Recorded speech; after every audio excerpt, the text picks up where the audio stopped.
All these basically engineers are placed in different areas. Okay, they have been given their jurisdictions.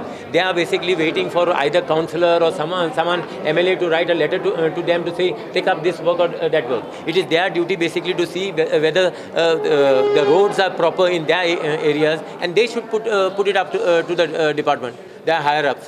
I said at least do your job. Then afterwards later on, as far as push up with the government is concerned, that we will do the push up. They should put a board with estimate the cost of the work and all.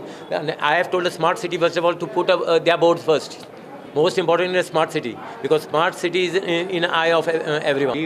We intend to basically make Panjim 100% pay parking place.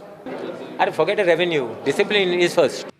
पावसान पणजे खंय खंय तुमता त्या सुवातींनी बाबूश खंय स्वता वचून पळयतलो आनी ताचेर कायमचो उपाय काडटलो. My thing, I am talking about practical. I am being practical.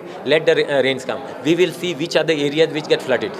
We will take the engineers to site at that time. We will tell them to find a permanent solution to that problem. प्रुडंटा खातीर senior reporter लौकीक शिलकार आनी video journalist Tulshidas Chari.